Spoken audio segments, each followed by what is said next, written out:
I'm a graduate student in the Energy Systems Engineering program here. I'm here to introduce our guest lecturer today, who's Eric Weiss. He's an environmental consultant at JB&B, and they primarily work with solid waste management, and he's here to talk to us about advanced conversion technologies. Thank you. So, my name is Eric with GBB, not JGB. GBB stands for Gershman, Brickner, and Bratton, kind of like a law firm. Those are the three men that started it in 1980. And I'll give a quick introduction about GBB, but just want to say thank you to Dr. Shankar, and happy to kind of be back on campus and be able to do something worthwhile, I guess, and tell you guys about what it is that I work on and think about on a daily basis as an environmental consultant. Specifically in solid waste is what the company focuses on. So as I get started, so just an overview of what I'll talk about in the next hour or so. I'll give you a background on solid waste. A lot of people don't think about where their waste goes, whether it's a plastic cup that you throw away or it's an industrial waste stream that kind of ends up going away after it's done being processed. A lot of people just choose not to think about it, and it's really important to think about it. It's very fundamental in environmental, social, and economic systems.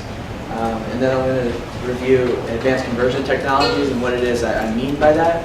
It is a bit vague and nebulous, but I'll give you an idea of what it is that we are referring to when we talk about that in the solid waste industry. And then I'll talk about the marketplace of solid waste and advanced conversion technologies and where they're being implemented, and talk a bit about the volunteer effort that I've been doing with the school and kind of what brings me back to campus with the Sustainability Alliance. So GBB, solid waste oh, no, that's the next level. So this is my banner. Food waste got me into solid waste, where when I was a student, it was a relatively short time ago. I graduated in 2014. Food waste is becoming more and more of a hot topic problem to be solved, and so I started thinking about that. Did projects on that at Lehigh, and I didn't exactly realize that it would take me into the garbage industry almost as a consultant. But now that I'm here, it's very interesting to think about, and we can kind of understand and be able to provide some technical solutions to clients. Over the 4 years I've been at GBB, and I graduated and did my internship there, and then have continued on as a consultant, kind of gaining specialties in the consulting industry from solid waste and strategic planning to data analysis, economic forecasting, different things that I never really thought that I would be interested in, but now I love to talk about. So GBB started in 1980, focusing on public sector solid waste problems. GBB is about 80% client base in the public sector, and the other private sector companies that we work for are strategic in a way, because we like to help the organizations that really need help. So doing waste characterizations, due diligences, planning, strategic planning, high-level planning, as well as technical and management consulting on a more granular level. So I guess, is this interactive, or am I just going to be, are there any questions at this point about what it is that GBB does, what I do, how I got to end up there, and no questions. So I'll talk about briefly, just to give everybody in here a fundamental understanding of solid waste, what it is, how much there is of it, and what is done with it. Three types of major categories of solid waste. Municipal solid waste is what's generated within the bounds of the municipality, that being commercial entities, residential entities. Your apartment building has a dumpster, that dumpster gets filled up and gets taken somewhere. That's residential multifamily waste. commercial entities, the retail store on the corner, the restaurants. Those are commercial entities managed and kind of it's charged to the public authority in that area, wherever it happens to be.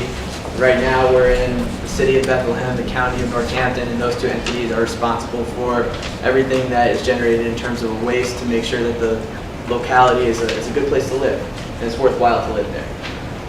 Agricultural solid waste is things that are produced as waste products on the farm, mostly, in agricultural operations. That can be dairy, dead carcasses, corn husks that are left over after a harvest, as well as like the effluent from farm animals, pig, hogs, that type of manure waste is also agricultural solid waste, and that is one of the most devastating waste streams that we have in the country. The Chesapeake is horribly polluted because of the hog industry in that area, and so agricultural solid waste is definitely important to think about, although it's not something that my company and I have a focus in. We kind of come across it in different projects that we work on and work with other firms that are more specialized in that.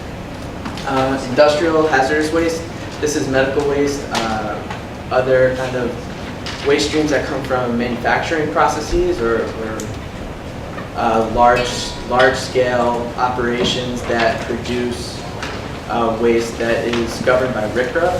RCRA stands for, I'll get into more detail of these in a moment, but let me go back to MSW here. So for those who are not technical management consultants in the solid waste industry, this is what is in the waste stream. One of the first projects that I worked on was a waste characterization project, and that was when I got my eyes open to the fact that this is what we're working with here. We did a waste sort, had to manage 10 or 12 laborers to separate the garbage stream into its constituent parts, and it's disgusting, and it wasn't fun, and I didn't like it. But after completing one of those, I learned a lot about, was able to speak technically proficiently about what it is that was in the garbage stream. If somebody asks me, what percentage of the waste stream is food waste, I know on average it's 30%. I know the breakdown of PET, HDPE, and the different chemical constituents in the plastics that are in the municipal waste stream. And if you see here, on the left is before recycling, on the right is after recycling. Recycling is very important, and a lot of people take it for granted. So one of the, as I guess, gained more experience as a municipal solid waste management consultant, I realized that the garbage is a socioeconomic indicator for what's happening in the community, where the state of management of the garbage and what's in the garbage really are key indicators of what is happening in the community. And I thought that was very interesting. That's something I keyed onto early on as a topic that kind of it made me kind of get up out of bed and go into the office every day, just kind of learning about this and continuing to think about it. The more depressed an economy is, the less garbage that is going to be produced. And I can't say from a scientific perspective exactly why that is or what the correlation is, but it's something that's worth studying at the very least, and something I continually look into. But we do know that in 2008, in the US, the amount of waste that was produced is significantly less. It's an anomaly in the statistics. And so, in other depression areas and in other depressed economies, there's similar trends. The characterization, what is the breakdown within the solid waste, is really determined on the local area. Think about what inner city families purchase, and think about what suburban and rural families purchase. It's very obvious when you look at it from a statistical perspective, what is in the waste stream. At least when I was on the tip floor, looking at the things, breaking open the bags and looking at what was in there, you could tell what was from the inner city and what was from the residential area, and the inner city waste was nasty. It was much more disgusting on the whole. That was my experience anyway. And you can kind of tell, this came from a certain area of the community and other waste came from other areas of the community. Similar to the way a doctor will take a stool sample and understand untold things about their patient, this is kind of what we do on a socio-political level. So there is lots of interesting legislature and laws and regulations, ordinances being passed to govern solid waste, and this is where change happens in the solid waste industry. What we're seeing in the past 5 years at least is bans and stipulations on what can be done with food waste. Where does it have to go? What type of processing does it have to undergo before it can be disposed of? And so I'm not going to go through all this, but just the idea of this figure is to show you that there's a lot of activity happening. This is what you can do with waste besides landfilling it. It's a pretty in-depth flow diagram, mostly for the people that are going to look at the slides after, but just a brief understanding. Oh, wait. Yeah. Mixed waste processing is how you process municipal solid waste to get it separated into its constituent components on an automated basis. That turns into refuse-processed fuel, refuse-derived fuel, or engineered fuel, which can go a number of places. These are the advanced conversion technologies that I'll be talking about. Waste energy facilities are traditional mass burn facilities. A lot of times, the MSW skips all these steps, goes right to landfill. That's what we try to avoid, if at all possible. But in the US, it's hard, as I'll get into later in the presentation. Food scraps down here, they can go to wastewater treatment plants, composting, turned into soil amendment, biogas, and that is a growing part of the solid waste management puzzle. Agricultural solid waste, quickly, they're very important. Effluents from agricultural processes are the causes, in my opinion, of the most harmful environmental tragedies and disasters. Mismanagement of these nutrients is what causes algae blooms, nutrient overload, which on a global scale is a huge problem. On a local scale is a huge problem, and it really needs to be solved as soon as possible. That being said, I don't focus it, so I'll leave it at that. Hazardous and industrial solid waste is a real opportunity in terms of creating a renewable energy or product from your solid waste. Industry is something that is traditionally good for the economy. It's something that people like to see in certain communities, and being able to effectively process the waste from industrial processing facilities and manage them properly is very important. Could I see the previous slide real quickly? Yeah.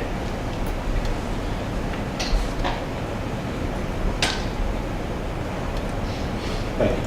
Question? Specific? Well, I have a variety of questions, but I want to manage them so I don't derail your presentation. Go ahead. That's fine. Well, why don't you go ahead and then I'll ask. Is it a hard question? Anyway, yeah. I'll stop periodically, so at the time you think is best, feel free to fire away. So the cost of collecting solid waste is immense, and it is what a lot of the large corporations that are managing it currently make their revenue in.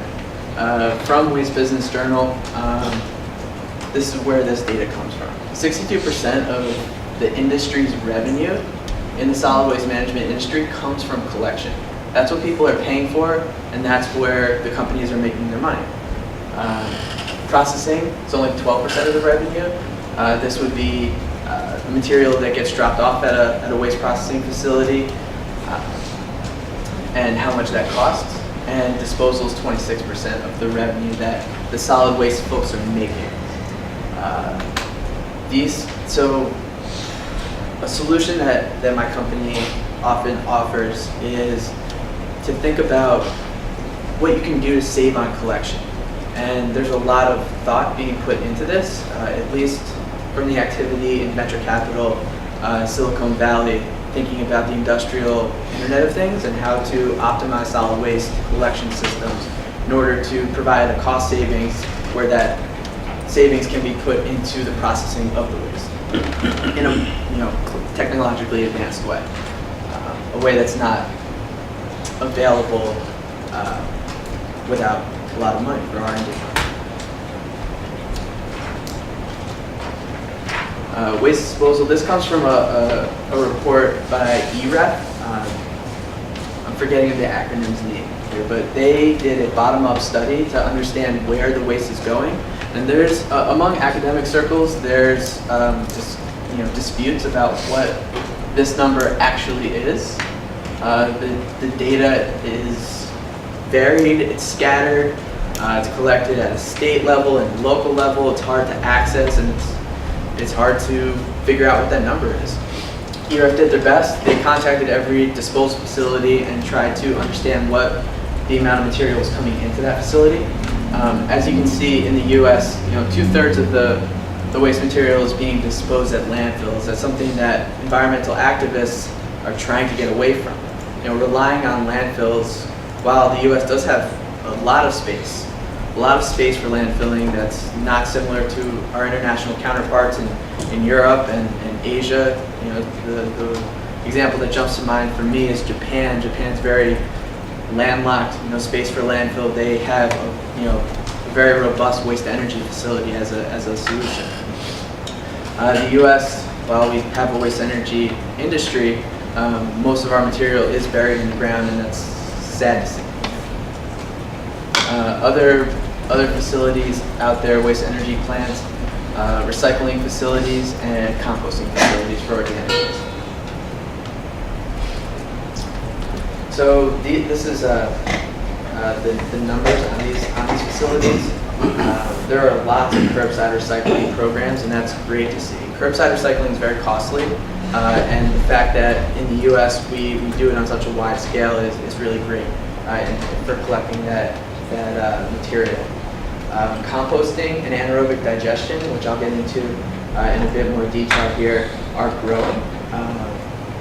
Waste energy is shrinking, and landfilling is making a lot of big companies a lot of money. Landfills are mostly operated by the private sector, and they need those assets. Even though environmentalists would say we want to get rid of landfills, the large companies that are collecting our waste are saying this is what is fundamental to our business. So it's tough. The cost of landfilling is climbing, which is something that, from an economic perspective, will open up the door to alternatives. In Europe,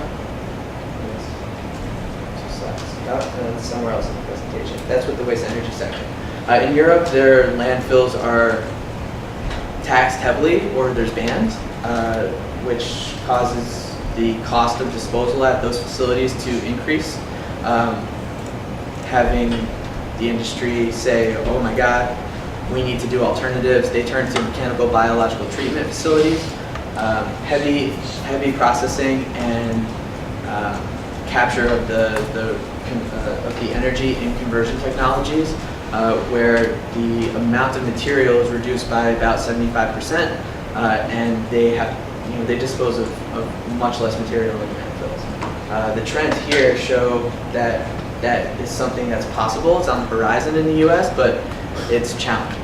So, Eric, can I just ask, go back to the graph there. I'm trying to understand the flow of money. So when you talk about landfill, the state or the city or county is the recipient of the money. Is that correct? yes, the state and county will receive money if they host a landfill. Whether it's operated and owned by the county is different. It can be owned in different structures, but the city and county will receive money if they have it. So a couple of slides back, I should have caught you then. You said the percentage of revenue, give the breakdown, 62%. Yeah. So disposal is 26% of industry revenue. Disposal at a landfill. So I'm trying to, the flow of money is from is to the person who collects the solid waste, or the one who's where the solid waste is being tipped?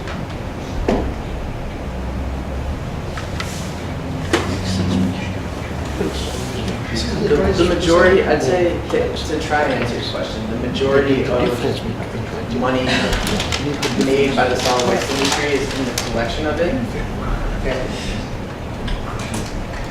The private operators of landfill are also receiving money as well. So the collector, it's a vertically integrated industry where there are 3 corporate monopolies. You'd say Waste Management, Republic Services, and Waste Connections. And they own the majority of truck fleets. They own the majority of the contract to collect the material. They own the majority of the landfill assets that material goes to. So does that kind of get at your question? Yeah. I have a related question. That's kind of talking about where the revenue goes. I don't have a good picture in my mind where the revenue comes from. Who's paying for all those services? Who's paying all that cost? Yeah, I am, I know, but Ratepayers and public I only service get one systems? bill right now. Well, I guess that's not true. It's probably taxes, but where does it come from? Well, there's a number of ways to, I guess, answer that question. And it depends on the system in which you would find yourself. There are certain systems that are closed franchise systems. There are certain collection systems that are open market systems where I know in the Lehigh Valley there's a real problem with the open market system where there's 25 different companies operating in a very small market, and there's crisscrossing trucks and there's road degradation. But as a resident, you get to call up whatever company you want and you get to subscribe to that service. In that case, the local hauler will be making money on your monthly payment. Other systems charge residents as part of utility bills, where the garbage collection fee will show up with their water bill, and then the municipality will sign a contract with the hauler, and those are closed or semi-closed systems. And does that come out of my taxes to the township, or am I paying it all in my, what I thought was a collection bill? I thought I was only paying for collection, but in reality, I'm probably paying a lot more. I just don't understand where each of those dollars come from. This is who it's going to. They're the ones that are getting the revenue that's produced. And I don't understand how it's getting paid, whether it's taxes or just So this is collection. a simplified version of the graphic that I pulled this data from, I don't want to break the flow of the presentation, but let me circle back to that. And there's a more detailed spreadsheet that I have that shows of this revenue, how much of it is from the public sector, the municipalities is receiving that revenue, how much of the private sector broken up into publicly owned companies and privately owned companies. And I have that data. I have some questions related to recycling. Sure. Number one, does it make a difference? Number two, if we know what percentage of people recycle or how much do they recycle, does that vary across socioeconomic? And thirdly, what can be done? Assuming the answer to the first answer to the question is yes, what can be done to motivate more recycling? So recycling is important. As a remanufacturing strategy, I'd say it's very important. Reducing our need to extract virgin materials for manufacturing is important on a kind of macro environmental level. I'd say for that reason, I say yes. Other people say, but it's probably going to the same facility anyway, it's probably going into the landfill anyway, I don't know where it's going after I put it in the blue bin. To those people, I'd say that does happen, but it doesn't happen on the majority. There's a a large fleet of recycling facilities in the US where this material can be adequately processed. What's happened is dual stream systems where the consumer would take their post-consumed packaging, more or less, separate bottles, separate newspaper, separate glass. That's 3. Anyway, tri or dual systems, where what the U.S. was used to from the 1960s to the 1990s. The 1990s, there was this change to single stream, where that's what's on campus here. You throw everything in the blue bin, and you just kind of assume that it's going in the right place. The problem with that is, with being able to throw all of your recyclables in one bin, trash ends up in there as well. What these facilities that have been retrofitted from being able to process dual stream to, MacGyvered into a single stream processing facility with limited funds perhaps, is that the efficiency of these facilities from a technical perspective is not so good. And there's an increase in contamination. A lot of times this contamination is controlled through the contracting. Whoever dumps at the facility, they have to maintain a certain level of reduced contamination, oftentimes 5 to 10%. But what's happening with these recycling facilities, the contamination is rising as the single stream systems are being implemented. Can you take me back to your questions again? Sorry, I veered off a bit. Thank you. The first one was, is it important? You answered that it is. The second question is, what's the breakdown, to the extent that we know, of how much we across the United States at least recycle versus what we could do? And does that vary according to socioeconomic or other breakdowns? And the third question is, depending on what the answer to the first two are, what can be done what can we do to motivate folks to recycle more, since you said it is important? Yes. Sometimes I recycle, but I don't know if sometimes I've had the same doubts that you mentioned. Is it worth the effort? Is it going to? I've heard that some things like plastics are so cheap that it's actually a loss leader. So, but I don't know. Yeah, and a lot of people share your feeling on it. The number that jumps to my head is, across the U.S., the EPA estimates that we have a 34% recycling rate, meaning of all the solid waste generated, 34% of that is recyclable and goes to recycling facilities to be processed, baled, and sent to China. But no longer, as China has just announced to the World Trade Organization that they will stop taking our recycling garbage, which is a huge problem, and something that will take me off topic further, but very interesting to talk about. What can we do to have people recycle better?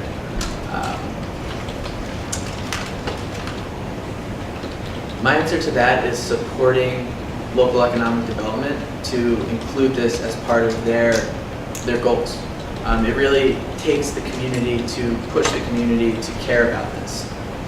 When the community does care about recycling, the contamination rates go down, the amount of material that is saleable goes up, and the dollars spent from the public sector perspective, the dollars spent from the public sector are more effectively used.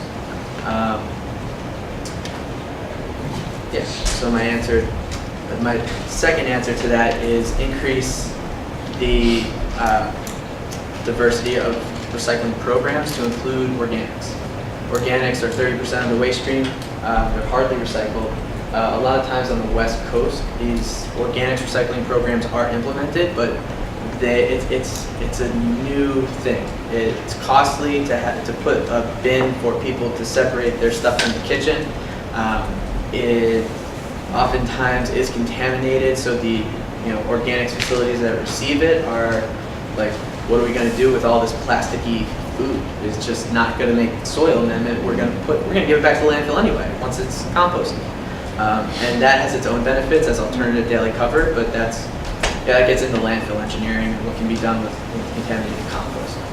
But I'd say from a technical perspective, add food waste into the program, and you're going to see your recycling rates jump.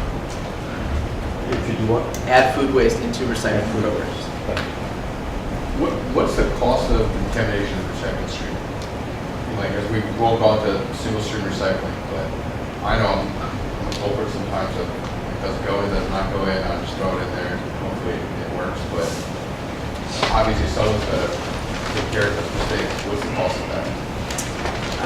The cost of that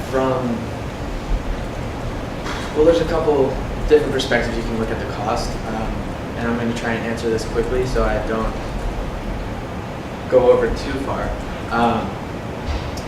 The cost is that more material has to be landfilled. The facilities, from the facilities perspective, the operations and maintenance of keeping the facility running correctly with all the contamination in it raises the cost a lot. What happens in a recycling facility is you have to stop. When you stop a facility from running, the costs go up and the revenues go down, and then you have to send somebody in there to pick out all of the contamination in the screens or whatever equipment is in there, and that raises the cost. So that would be my stab at an answer here. But we can talk about that. All right. So let me reassess where I am here. So we've got 25 minutes left. I really want to take you through these advanced conversion technologies because I think you'll find them very interesting. In general, advanced conversion technologies are ways to make waste into a valuable product. Those valuable products include electricity, that's traditional waste energy, chemical intermediates, this is a growing field and fleet of facilities that are able to do this. And liquid fuel is the dream. And that is being done as natural gas is becoming more and more used in the US. Liquid fuels in terms of renewable natural gas processed from anaerobic digestion facilities is growing. So I'll get into the different technology concepts in a moment. And the market where this is most effective is where the cost of disposal is highest. That can be seen from this graph here. In the Northeast, the cost of disposal, I mean, you can't see at a very granular level, but 60, 80, and 100 is where these data points are compared to the Midwest, where they're 20s to 60s. Right? So these renewable energy technologies and advanced conversion technologies are going to be implemented, and we're seeing that they're being implemented in the Northeast. This is an interesting slide here. Waste to energy is very controversial, especially in the Allentown area where there was an attempt at the development of an advanced conversion technology that failed due to public participation.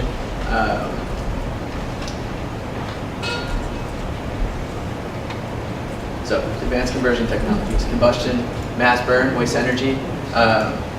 For those of you who are not technical, this is lighting your garbage on fire in a controlled facility. Gasification is heating your garbage up rapidly, but it's starved air, so it's not traditional combustion. It changes the composition of the syngas on the other side.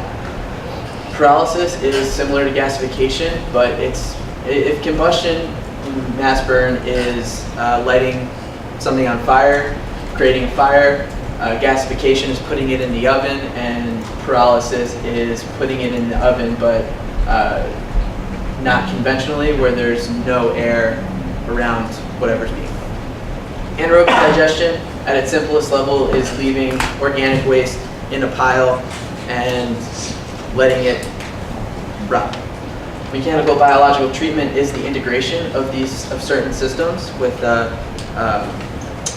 processing on the front end, separating the organics and the other materials, taking out the valuable recyclable materials, processing organic fraction in anaerobic digestion, processing material that has fuel value in a waste to energy or gasification system, and doing that all in a co-located complex. A lot of these facilities are coming online and have been online in Europe. And they're, from a technical perspective, the most advanced. What product, or maybe you're going to answer here. My question was going to be, what products do you get for the pyrolysis versus gasification? Maybe this is going to answer that or not. Yep. And again, these lines, they don't show everything, and it is simplified. But to answer your question, pyrolysis creates tars and different chemical intermediates. Pyrolysis is very experimental and has not been shown to be successful on mixed municipal solid waste, which was kind of the hope. As I understand it, what pyrolysis is good for is a very uncontaminated stream of plastics are able to kind of reverse engineer the plastic process, in a reverse Fischer-Tropsch, as I understand it. And that's simplified, but you take plastics, you turn it back into oil through a pyrolysis system. Are there any questions on these, what the conversion technologies will create as products? Waste energy is mostly electricity. That's hard these days, as electricity is, selling electricity you can't get as much money for as you could in the past.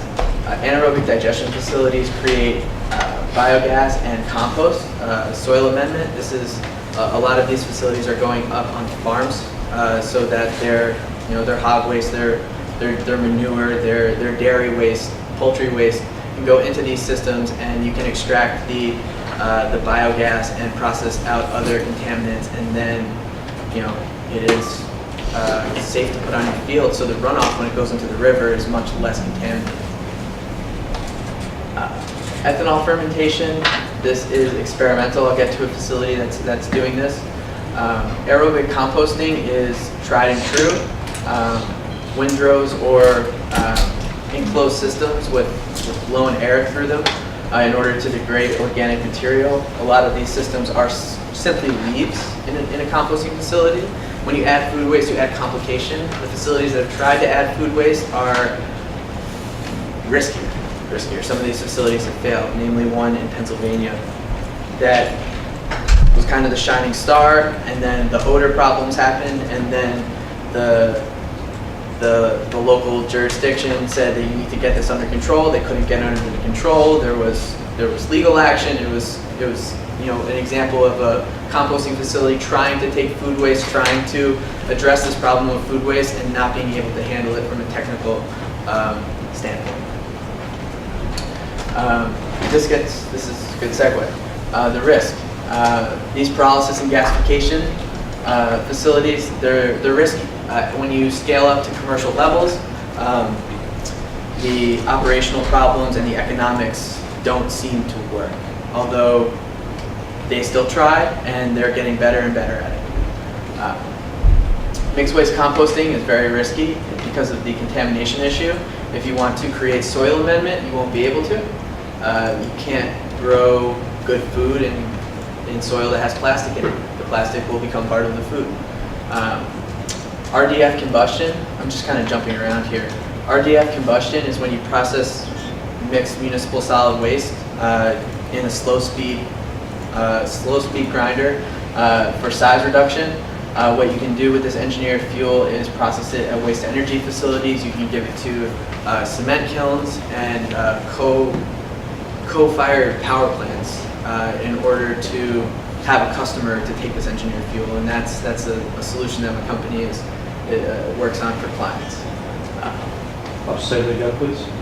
Engineered fuel to cement kilns and coal-fired power plants, coal-fired coal-based power plants. Landfill gas recovery, that's when you stick a pipe into a landfill and extract the methane. It's very important. Methane release from landfills is one of the, where a lot of the methane that we release as a country comes from. It's not all from cows, although a lot of it comes from agricultural operations, and that goes into the not being able to handle the manure in a beneficial way. The markets. This is what interests me the most. This is when I got there. This is what I first started working on as an intern. Here's a database, young man, updated. 600 line items, all of them companies. Does the company exist? Does the company have a facility? Is the company lying?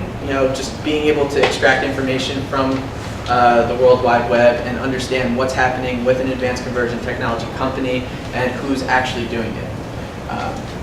So now I like talking about it. Mass Burn, Covanta, they own the majority of the food in the U.S., although there are others.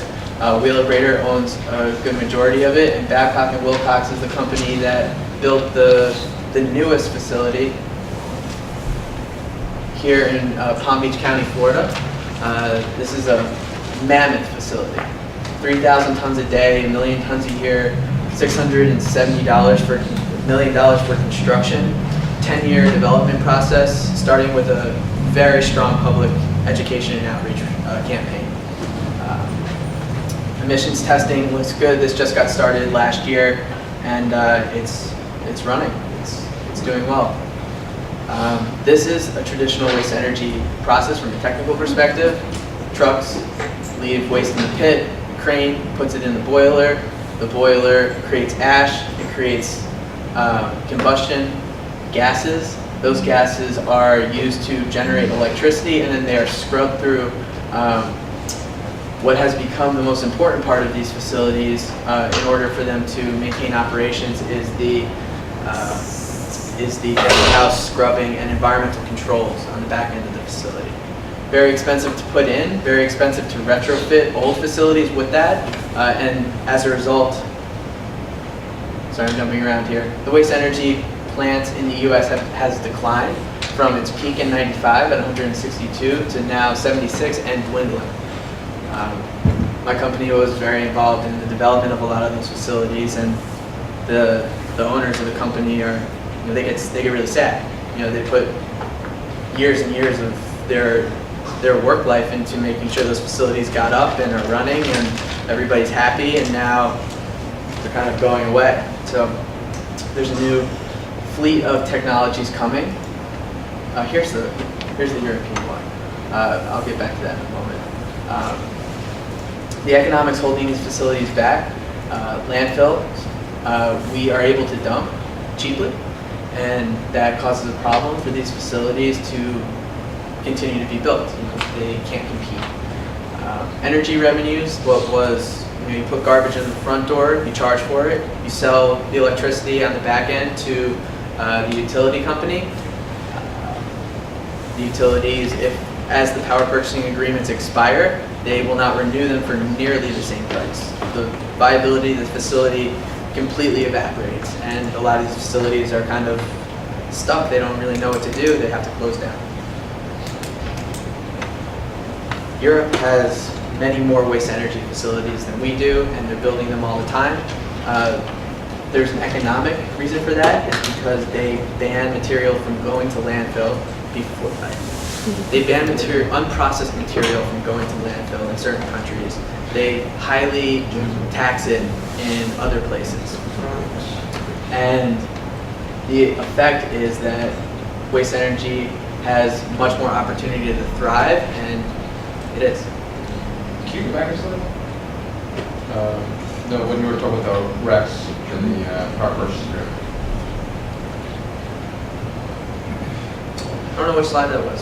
What's your question? Just how does, the REX, how does that, I understand the REX, I'm assuming works similar to like a solar or wind energy program, but how does the power purchase agreement work? There you go. The power purchase agreement work with a waste. Power purchase agreements are long-term contracts with the utility that will buy the product of the waste energy facility. Many times they're 20 years in length. A lot of those 20-year contracts meant to be among the life of the facility with economic growth built into the contract. Right, so these contracts are very in depth. They're ending, and the facilities are struggling to renew PPAs at a rate that will be sustainable for the facility. Does that answer your question? Do you know if the facilities own the facilities, or do the banks own the facilities? Banks buy facilities. Okay. Private equity purchases facilities, definitely. You see, the RECs can be sold, the PPA is quite separate. The RECs can be sold, but sometimes the state policies are all over the map there. And feasible. Yeah, I really didn't touch on Rex there, but that gets it. Yes. In Europe, do they have the, like, renewable portfolio standard? Do they have a high requirement for penetration of renewables? They do. The European Union does. I'm not exactly sure if it works the same way as the renewable portfolio standards in the U.S., but They're I would very have low to. in the US, right? Yeah, they are low, and they just got lowered. So again, there's really no economic or political It's mostly rationale for doing anything. It's mostly political, I'd say, with the RECs and renewable energy credits are what RECs stand for. There's also RINs. There's also LCFSs in California, which kind of operates as its own country almost in its policy. But basing of facilities for pro forma. The pro forma is the economic sheet that shows the cost, the revenues, how the facility will work from an economic perspective. Relying too much on the renewable energy credits causes facilities to go belly up. It's not something that you can rely on. You really need to rely on tip fees, what comes in the front door, and the purchasing agreements on the back end for whatever the facility is producing. Any other questions? I was just gonna ask, who in Europe, who buys the RECs? Within the US, I mean, that's corporate or state sometimes. I think it happens on a countrywide basis in Europe. I understand that there are different problems with the way that the individual countries have set up their incentives from a political perspective, where Germany had set up a feed-in tariff system, and that caused the German government to provide subsidies which are now too costly to be justified, but yet they provide the subsidies and the operations themselves are not making money. That's what I heard. Or about what? The operations themselves for advanced conversion technologies in Germany specifically, which has a huge number of them, are not making money on the operations. They are relying heavily on the German subsidies to feed in tariff systems. Gasification, these are the companies that are most active.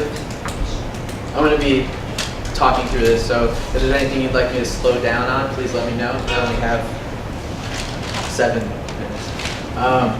Enerchem, our favorite advanced conversion technology to talk about.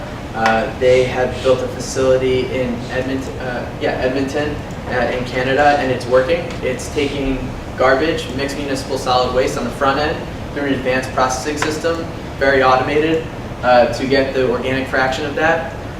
It's being gasified. That gasified product is syngas. The syngas is chemically converted to methanol, and that methanol is converted to ethanol.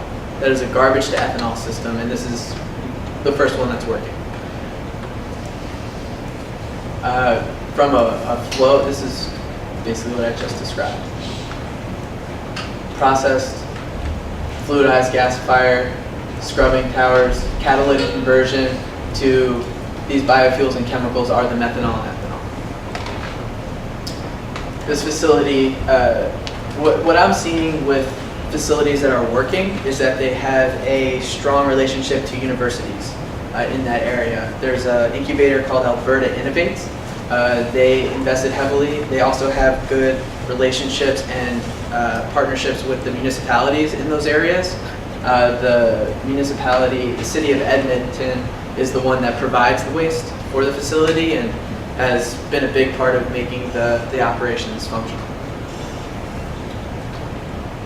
Fulcrum, this is a facility that had a lot of promise. They were going to process material to create jet fuel. This is still a rendering. This picture has been a rendering as long as I've been in the industry. They said we're going to be operational in Q1 2015, Q3 2016, Q4 2017, and it continues. So Abengoa, the EPC contractor, went out of business. And this is what happens with a lot of these promising facilities. Alter Energy, another facility that is troubling. Alter Energy is the gasification technology. Air Products is our favorite locally based corporate giant. If you don't know, Air Products does a lot of gas processing operations around the world. This facility, they started to build one. And this is Tees Valley in the UK. They started to build one, got halfway through. They're like, this is going great. Let's start building the second one. Start building the second one. First one gets to 95% completion. They're like, it doesn't work like we thought it would. The second one stops. Air Products leaves the waste energy industry. Totally divests, and it's no longer, these facilities, not us. They're trying to sell them. I don't know what's going on with them, but it's done. And that's what happens, as you kind of track this industry. It's like, oh, so much promise, great technology, so innovative. It actually doesn't work. Pack up and go home. They repackage it, and then they start up as a new company. Jumping ahead to Plasco, which is an example of this. Formerly Plasco Energy Group, failed. September 20th, 2017, they're back. This is what seems to happen with these kind of nascent conversion technologies.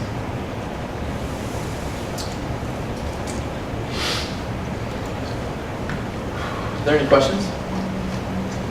What was the Allentown proposed plan? So the Allentown waste energy facility was proposed as a public-private partnership between Delta Thermo Energy, which was the company that had the technology, and they were going to burn garbage and sewage sludge together and mix them together. And the technology had never been proven. The project got started through a relationship between the mayor of Allentown and his Democrat friend who was very politically connected, and then the project failed because there was so much public pushback on the air emission standards that the contract that was signed between the conversion technology company and the city of Allentown had very strict financing schedules in it, and they missed their deadline too many times in the project. The Allentown was able to walk away. You call that gasification? Yeah, I think it was gasification. Anyway, no one knows if it would have worked. That wasn't a good project. That was like politically motivated, and now the mayor of Allentown is being indicted federally. It's a lot.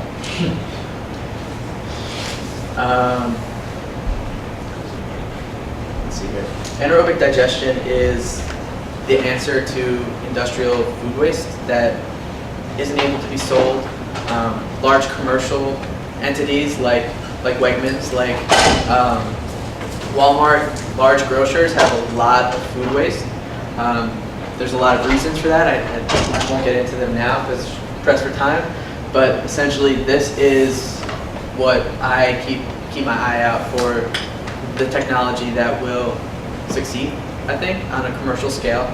And there are companies that agree and are trying. There's a lot of these facilities being planned and under construction around the U.S. As you can see, a lot of them are where disposal of that material at landfills is more costly, and where the regulation is saying you have to divert organic waste at a certain volume of generation to these types of facilities, demanding capacity be built for them. California is its own guy over here. They are winning, far and away, in terms of the amount of capacity being processed, as well as the amount of organic waste that they generate in order to send that. Think of all the vineyards out there. CR&R is a facility in California. CR&R is the waste hauling company. They have invested in a facility that has just gone online and is creating renewable natural gas to power its truck fleet. Very sustainable. Hopefully that is a business model that can be replicated all over the country. That would be fantastic. Blue Sphere, Israeli company, created a subsidiary in the U.S., is building 2 facilities, one in Charlotte, North Carolina, the other in Rhode Island, watching their progress. novel gases specific anaerobic digestion technology. This is the flow sheet, or the ideal flow sheet. It doesn't always end up in the carbs. Harvest Power is another company that was able to successfully develop the technologies. Harvest Power owns the organic waste processing facility in Orlando, Florida, which is Disney, and that's a cool project. Of course, Disney would be on the cutting edge of this. A lot of times, these are traditional anaerobic digesters. These are newer ones that are designed for batch processing and specifically large quantities of food waste that you can put in there, close the door, 5 days later, put another load in, as opposed to these continuously fed ones where you need manure, you need liquid waste as well as solid waste. Quasar is another group that is developing these quite successfully. Processing technologies, I'm going to flip through these. I'm going to flip through these processing equipment. This is how you take your garbage and you turn it into something that can go to an advanced conversion technology. Mixed waste processing is necessary, I'd say, for this industry to work, the advanced conversion technology to work. A lot of people disagree. A lot of people say that mixed waste processing allows systems to take their recyclables and mix them with their garbage, and then it goes into this facility and it degrades the quality of the recyclables, and it's just a mess. And so, I don't know. According to this facility, it was going to win. Montgomery, Alabama built this state-of-the-art facility, all this automated processing technology, and then it went bankrupt. And now the city's in bankruptcy court to buy it for like pennies on the dollar. Bag breakers, put the garbage in, break the bag, not the material inside, shred it down to size, put it in a trommel screen. It's a big tube that spins with holes in it. Ballistic screen, you shake it, you roll it around. Air drum separators, advanced technology to, sometimes these come with laser technology that will actually scan the chemical composition of the material. If it's plastic, it shoots air, and that goes into one bin, and things that are not plastic fall into another bin. Optical units, that's the laser technology. Some of these are turned into pellets, because pellets are, traditionally thought of as fuel. Pellet extruders are very costly, operationally tricky, and they oftentimes struggle to operate at commercial scales. When it runs correctly, you can really get a lot of good material from this type of technology. A lot of times they don't run correctly, and it runs into a lot of problems. And Sorga is a company that's building a facility in West Virginia, building a mechanical biological treatment facility, creating solid recovered fuels, and they're marketing it to cement kilns. If this works, this is going to be something to watch as this type of scheme becomes more and more attractive. Fiberite. This is like a garbage mill. This is a lot of what these facilities are kind of becoming. You take garbage, you put it in front of the mill, it separates out. What Fiberite does is an enzymatic hydrolysis process to create pulp. That pulp can be marketed, the clean recyclables can be marketed, and it's a very flexible technology which makes it attractive because it can fit into different systems based on the feedstock. I'm running a few minutes late. I'm going to wrap up now. What can we expect? How can we get the material that is mostly sent to landfill going to a different place, being processed, used for remanufacturing in a sustainable way? We want more source-separated single-stream recycling. We want more food scraps, organics collections and processing. We want more of these technologies to work at a commercial scale. And we want to incorporate the industrial Internet of Things to optimize the process of these industrial systems. Mixed waste processing is good. There's backlash, but being able to process material on the front end for size, pull out the clean recyclables, and send it to an advanced conversion technology is attractive. Waste energy is proven, but it's really hard to build a new facility, and the selling electricity is not as attractive as it used to be. Alumni Sustainability Alliance. This is a volunteer project that I'm working on with the Office of Sustainability to connect what's happening on campus with what's happening in the sustainability industry. What that might mean to you is different from what it might mean to another person. To me, it is industrial processing, it's remanufacturing, it's everything that Lehigh had been known for with an environmental and sustainability spin to it. If you don't know Delicia Naman, she's heading this up from the on-campus side, and she's just wonderful. This is the type of alumni that we are looking for to become part of this group. This is the executive director, or was the executive director of Enerchem, that facility that had just broke through and created ethanol from garbage. This guy's somebody I'd like to meet, and that's what the value of this alumni alliance would be, being able to connect to somebody like him from where I stand as a recent graduate.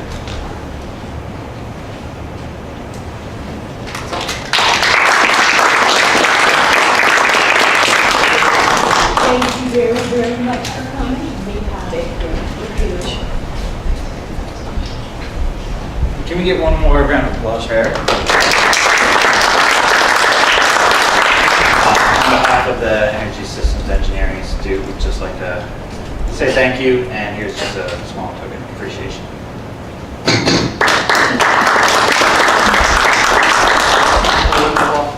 Are there any other questions? I have time. If you'd like, I can send everybody over to steps 102 right across the way, empty room, and welcome to hang out there. Somebody else taking this room. We have a class here. Oh, okay. So there are people, there are students outside waiting. We're already here. And